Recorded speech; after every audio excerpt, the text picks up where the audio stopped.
Keeping Up with Jones, the Lonnie Jones podcast adventure. I am your host, Lonnie Jones. My wife Jackie and I moved to the city of Huntsville in 1986 for me to be a youth and family minister. I have been a minister since 1980. I have served in this community as a police chaplain assigned to a SWAT team since 1992, and I've been in private practice as a licensed professional counselor since 1998. I'm also an adventure educator and an avid outdoorsman. I dabble in rock climbing and I goof around with Brazilian Jiu-Jitsu. Our life has been full of many wonderful experiences and some just outright adventures. I used to write about those things in a little church bulletin article. So now instead of asking you to read those things, we're just going to talk about them in our podcast. And as we talk about them, we're going to talk about the facts. The facts lead to concepts, and the concepts lead to application. One caveat about the facts is, for the most part, we're going to tell you the facts just as they happened. But every now and then, we're going to tell you the way other people have told us they remember it happening with a little bit of embellishment. It's all good, clean fun and for educational purposes. Thank you for listening, and we hope you enjoy Keeping Up with Jones.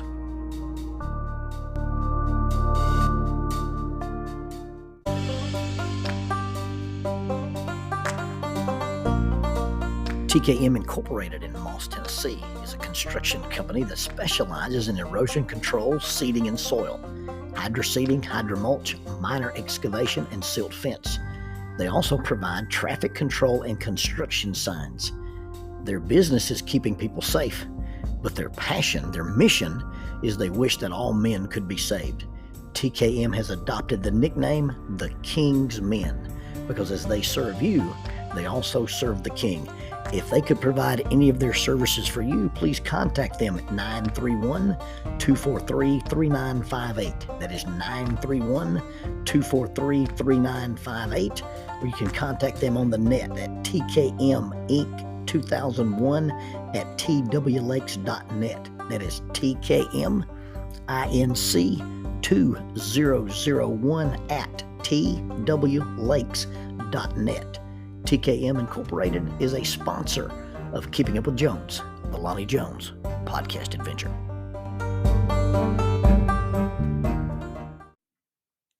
Faulkner University announces a 60% tuition discount for members of the Church of Christ. Now, there are some guidelines. This 60% tuition reduction is applicable to adult undergraduate Bible degrees or graduate Bible degrees from the Curley Graduate School of Theology in the VP Black College of Biblical Studies.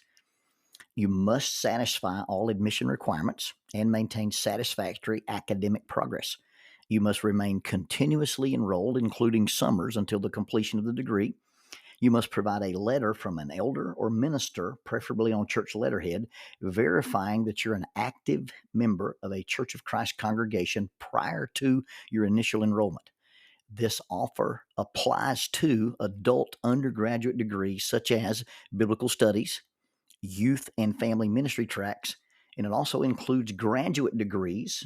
Those are the Master of Arts in Biblical Studies, the Master of Arts in Family Life Ministry, or a Master of Theology, and it also applies to the PhD in Biblical Studies. For undergraduate inquiries, please contact Adult Enrollment 334-386-7140, 334-386-7140, or Adult Enrollment at Faulkner edu. That is Adult Enrollment at faulkner.edu. For graduate inquiries, please call 334-386-7539, 334-386-7539. Graduate enrollment at faulkner.edu. That is graduate enrollment at faulkner.edu. Faulkner University is a sponsor of Keeping Up with Jones, the Lonnie Jones podcast adventure. Cumberland Island is an island that is part of the National Seashore. It's part of our national parks, and it's an island off the coast of Georgia. You if you, in order to go there, you drive to St. Mary's, Georgia, and you have to have reservations to visit the island.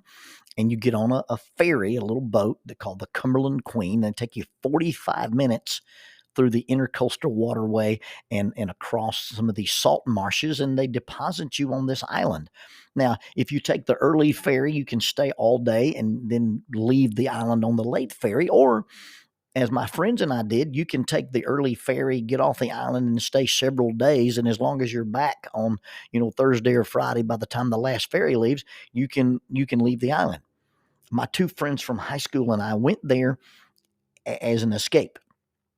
They wanted to do some backpacking and they wanted to do some camping. And both these guys never hunted or really fished like we did. And I'm not sure that they were wilderness equipped, but they did some research, and we decided we would go backpack several days on this island. We took our own food, we took our own fuel, we took water purification tablets. And I was kind of the guy in charge of carrying the extra fuel because Greg carried the photography equipment, and I don't remember what the other allotment was for Bobby. But we went to this island, and part of going to Cumberland Island was number one, the adventure of backpacking and staying on this island, and the other was avoidance. It was escapism for me. You see, when my two best friends from high school started talking about, hey, we need to do something as a graduation thing, we need to do a senior trip, I was unwilling to go to Panama City Beach. I had heard too many stories from my classmates, had heard too many guys talk in the locker rooms, and I was trying to be true to my faith. I was trying to be, a person of ethics and morals, and I just didn't feel like I needed to go to the beach scene with a bunch of revelry, young adults celebrating the fact they graduated from high school is probably not the place I needed to be. Now, as a teenager, I wasn't a perfect kid. I was, like any other kid, I did my fair share of things that I'm not proud of, but there were some things I tried to avoid. Now, I wasn't a drinker. I've never had, a drink of alcohol, anything stronger than Granny Wallace's cough medicine. And I didn't smoke. I've never done any pills. I've never done any weed. My two temptations as a teenager was I liked to fight. And I say that, and you got to understand, I've never been in a barroom brawl. I've been in some altercations with some, because two boys with fragile egos, or two boys with short tempers, or just boys that like to kind of be rowdy. So you don't get the idea. I'm throwing people through windows and busting chairs over their heads, and never been in a fight where I went to the hospital, and really only ever sent one other guy to the hospital. But not what you consider a real fighter, just rowdiness, just stupid kid stuff. But I didn't feel like being on Panama City Beach with guys there who were drinking and away from home would be a place I could go and avoid fights. And the other thing I wanted to avoid was girls. Not that I had anything against girls. I was obsessed with females as an adolescent boy, but I didn't really think I needed to be on the beach with beach attire and girls surrounding me. And I just felt like, hey, because of some of my religious upbringing and some of my thoughts on modesty and trying to be a person who avoided lustful thinking, I just didn't think I needed to be in that environment. So as a concession, my two best friends and I decided that we would go to the beach without the beach scene. We would be on a deserted beach. Because once you get to Cumberland Island and you're camping, at a certain time, everybody goes home. And so there's just relatively a handful of people, and the chances of you being on the beach with anybody else and having any trouble, you can just play in the surf and explore and do all the things you want to do. Well, we hiked in the first day to a place called Stafford Beach. And I don't remember, it's not very far, maybe less than 5 miles probably. And so we set up our camp, and just on the other side of the live oaks and on the other side of the dunes was the Atlantic Ocean. And so for whatever reason, on one of the days that we were camping there, I decided to go out on an excursion by myself. The two guys I was camping with, they weren't really exercise guys. They didn't run. They didn't work out. They were just my friends. And, the things that we shared in common, we did climb a little bit together. We did some light rappelling and some real easy top roping, but, I was the fitness guy. And so I go out on this beach to, go for a walk or go for a run or whatever. And nobody's there. For all practical purposes, I've got a 7-mile stretch of beach that I shouldn't run into anybody. If I run into anybody, the probabilities are pretty low. And I'm out here, doing my thing on the beach, and way off in the distance, I see an object. And you can tell it, it doesn't fit the beach topography. So I get a little closer and get a little closer, and I think to myself, well, you you you found a mermaid. And as I get closer, sure enough, it became more mermaid-like. Well, it turns out that she wasn't a mermaid. She had two very, very functioning, very beautiful legs. In fact, this was this blonde-haired, bronzed beauty sitting on a towel in the middle of a deserted beach. Now, the way temptation works is you have internal hazards, and your internal hazards are the things that you think about and the things that you want, the things that you desire, the things that you obsess over. And external hazards is when the things that you want manifest in your life. And you have this intersection between the internal hazards and the external hazards. And when you have an intersection between internal hazards and external hazards, that's when caution shows up. Because if you don't make good choices in that situation, if you don't make good choices on the intersection between internal hazards and external hazards, you're going to do something dumb, foolish, stupid, or wrong. And here I am on a deserted beach in an attempt to avoid girls in bikinis, and there's a girl in a bikini on this beach. Turns out she is the niece of the head ranger. Now, if you need any more caution than that'll reset your thinking. I'm talking to this girl on this beach, and her uncle is the head ranger. He runs this island. He knows the places to feed a guy to the sharks, feed a guy to the turtles, feed a guy to the alligators, or bury you in the sand, and no one will ever even look for your body. So I made a very wise decision, greeted the young lady very briefly, and went back to my camp because I did not want to be the victim of the serial killer ranger who's protecting his niece. Now, I've been back to Cumberland Island several times, and I've been there every time as an escape, but I've been there with my wife. Jackie and I have gone by ourselves. We took some friends one time. We camped there with Derek and Lisa Horst. We took Lonnie Beth there on a trip. We were able to take my dad, my brother, and Lonnie Beth one time. And it's a beautiful place to go. And head ranger's daughters aside, it's a safe place to go, and it's a good place to escape. Well, we were there one time, and we were there at the time of year where the sea turtles were hatching. And you walk around the beach, and there's these little stakes in the ground, and they have numbers on them, and it lets you basically know how many days they've been in the ground. And if you can time it right, you can sit on the beach with a red flashlight and watch the little turtles emerge. In fact, we saw several of the parent turtles, the large green sea turtles or the loggerhead turtles, out in the surf and on the beach. And we even found the body of one about the size of a coffee table. This is a huge turtle, and I think it had been attacked or hurt by a shark, or either been hit by a boat. The rangers had taken the head from the turtle and were doing an autopsy on it, and so it was just this big, huge carapace, the big shell of the turtle, and the flippers lying out on the beach. And I mean, the thing would have been 4.5, 5 feet. To me, it looked like a small coffee table.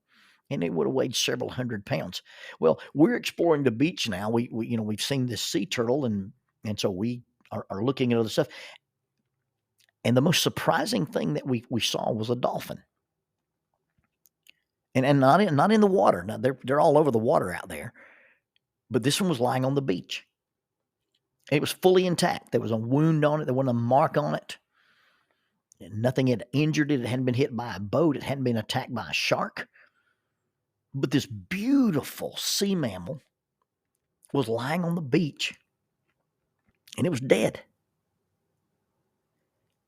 The ranger explained to us that, these are sea mammals. They live in the water, but they have to breathe air. And if they get too tired of swimming and they stop swimming, they sink. Well, a dolphin can't breathe underwater like a regular fish does.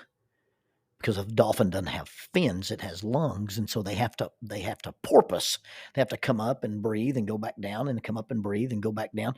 And he says for whatever reason, sometimes they get so tired, they get old, they get injured, they get sick, and it's literally sink or swim. And so in order to maintain breathing without having to swim, they beach themselves. They run aground and they rest. They may lay on a coral projection, or they may lay on a beach.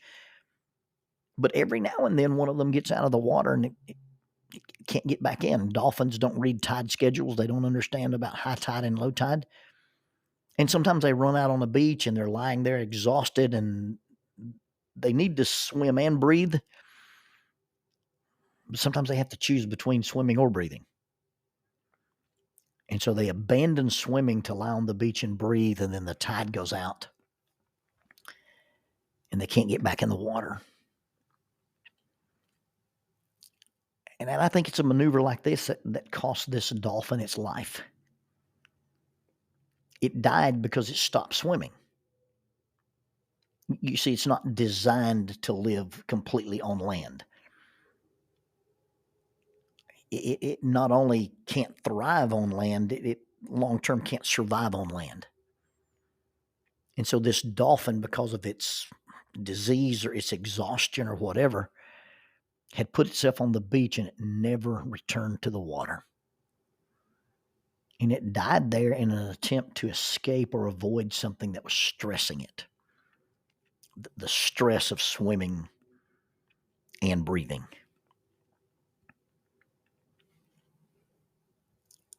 I have been tired enough to want to just get out of my element, just so I could breathe. One of the quotes from the Eagles is, sometimes there's a part of me that wants to turn from here and go, running like a child from these warm stars down the 7 Bridges Road. There are demands on everybody's lives, and my life is no more demanding than anybody else's, but I interface with lots of people. And the stress builds up, and it's not acute stress that destroys us, it's chronic stress. You see, the most weight I've ever lifted in my life was 315 pounds. I was doing an explosive strength test, and I bench pressed 315 pounds. Now, it wasn't free weights, but neither was it a cabled machine. This was a machine that had a bar shaped like the letter Y with handles, and then on the back side of the bar was a vertical pole that went down through these metal plates, and each plate had a designated weight, and you put a pin in it, and we were moving the whole stack. I think it topped out at 315 pounds. So I wasn't really having to balance the weights, but neither was I getting assistance from cables. So it probably won't count as an actual lift. But in my world, I was on this machine. We're doing an explosive strength test, and the score I scored was I moved 315 pounds. And probably when called upon to do something massive like that, we've all, had to move, fallen trees or push a car or help pull something. And all of us are capable for short, extended periods of time handling a lot of weight. That's acute stress. What happens is chronic stress. The stress of breathing and swimming and breathing. You want to see how strong you are? You want to talk about weights? Take a 12-ounce bottle of water and hold it in your hand, or put it in the palm of your hand, and then hold your hand straight out. Hold your arm parallel to the ground, lock your elbow, lock your shoulder, lock your wrist, and see how long you can hold 12 ounces out. You see, within a minute, that water bottle becomes your world. In 2 minutes, your rotator cuff becomes your world. And after 2 minutes, anything that you put on the end of that lever will cause catastrophic system failure. It's chronic stress, not acute stress, that burns people out. And oftentimes when we're thinking about chronic stress, swimming and breathing, we just decide to give one up for the other. And it oftentimes leads to our demise. Now, There's nothing wrong with desiring a rest. There's nothing wrong with needing a rest. There's really nothing wrong with even taking a rest. But it's the type of rest that we take and what we take a rest from that can hold the hidden dangers for us, the things that we can't see, that the tide may run out and leave us where we are. We run ourselves aground, and then we can't get back into our element that we need to survive in. And even though it's a stressful element, we still need to be in it to survive. You see, a dolphin has to have water and air to live, and to give up one in pursuit of the other is the danger of burnout. It's the danger of depression, and it's really a sign of desperation. We encounter situations and are forced or seem to force ourselves to choose between things that we vitally need for our survival. And sometimes we give something up, or we abandon something, or we run ourselves aground, and we call it adapting. And we run ourselves aground because we're running away from being uncomfortable. We're running away from being overwhelmed. We're running away from being exhausted. And then there's really a better way to balance that. Learning, hey, what do I really control? And only taking responsibility for the things that I control. That helps us balance the things that overwhelm us or stress us or burn us out. I find it interesting in the scripture that there's a command in the Hebrew, the Shema. Listen, hear, O Israel. We're commanded to love God with our heart, soul, strength, and mind. And so to fully engage with God, the full engagement, we must address and nurture heart, soul, strength, and mind. We have these facets of our beings that if we can't invest all of them in, then it's suboptimal. We may be surviving, but we're not thriving. You see, we are emotional, spiritual, physical, and intellectual. And there has to be balance between those four elements. None of them can be ignored. And if I'm doing anything that overwhelms my ability to engage emotionally, spiritually, physically, or intellectually, then that's probably a sign of burnout. It's probably a sign that I'm suffering from either chronic or acute stress. And if we take any of those elements, if we take any of those facets and we ignore them, then we, in a sense, are stuck. We strand ourselves because we've disengaged from either the emotional, the spiritual, the physical, or the intellectual. Now, you can probably get through professionally with one or more of those things turned off. You can go to a job and perform like an automaton. You can just go through the motions. You can just get by. You can survive but not thrive. But I'm not really talking about professional burnout. I'm talking about letting your career burn you out to the point that then you become burned out in your interpersonal relationships. Because see, if you don't use all four of those elements, you don't use all four of those facets, you don't have all four of those important ingredients in connecting to your spouse, your children, your parents, your adult friends, your church, your community. You've got to invest in those areas.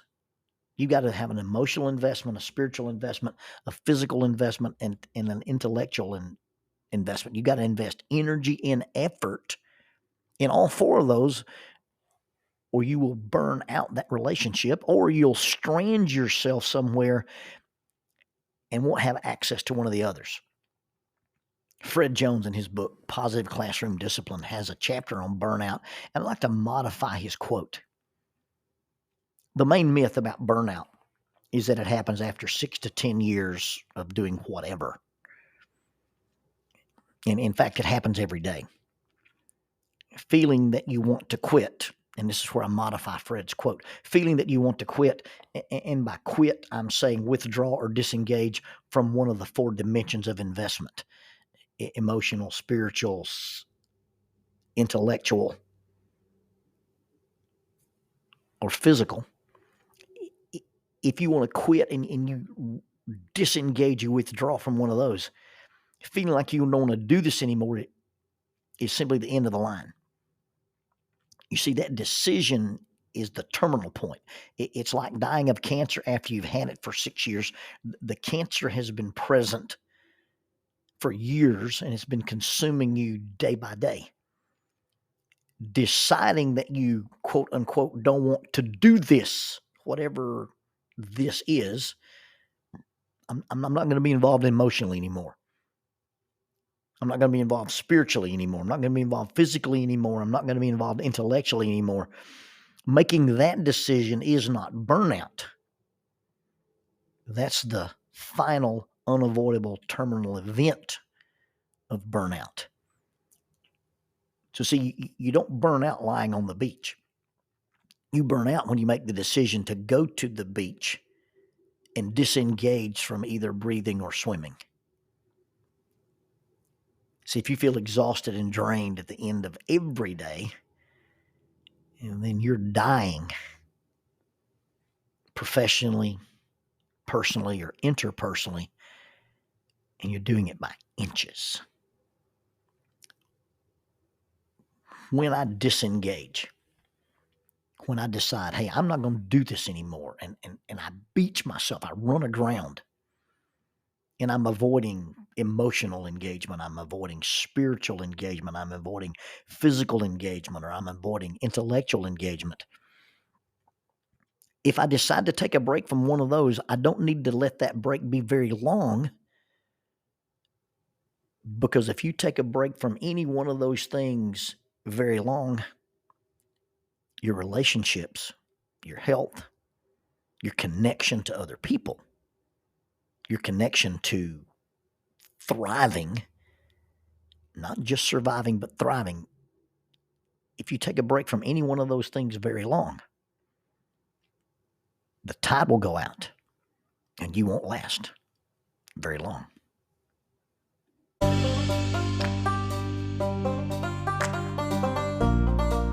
The mission of Heritage Christian University is simple. They aim to advance the churches of Christ by equipping servants through undergraduate and graduate programs. Heritage Christian University produces effective communicators of the gospel, focusing on evangelism and a commitment to Scripture. Heritage Christian University is accredited by the Association for Biblical Higher Education and offers the following degrees: Associate of Arts in Biblical Studies, Bachelor of Arts in Biblical Studies, Master of Arts, Master of Ministry, and Master of Divinity. Since 1968, Heritage Christian University, formerly International Bible College, has offered affordable degrees in biblical studies, allowing graduates to thrive in their ministries without the burden of loan debt after graduation. For more information about Heritage Christian University, visit www.hcu.edu. That's 3 W's and a dot. hcu.edu. Heritage Christian University is a sponsor of Keeping Up with Jones, the Lonnie Jones podcast adventure.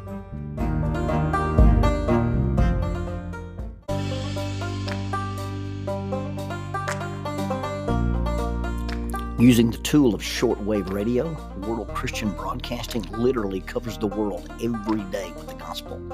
They use 2 large curtain antennas. One is located in Anchor Point, Alaska, and the other in Madagascar. They send out messages that are recorded at their international home in Franklin, Tennessee. They make available 40 hours of broadcast every day. The broadcasts are made in English, Chinese, Russian, Spanish, Portuguese, Korean, English for Africa, and Arabic. They would love for your group to visit them. You can bring your ladies group, your youth group, or your men's group. Just give them a call at 615-371-8707, 615-371-8707, or you can go to 3 W's and a dot, worldchristian.org, find the Donate Here button, and make a financial contribution to support this work that literally covers the world every day with the gospel. World Christian Broadcasting, in cooperation with Keeping Up with Jones, the Lonnie Jones podcast adventure.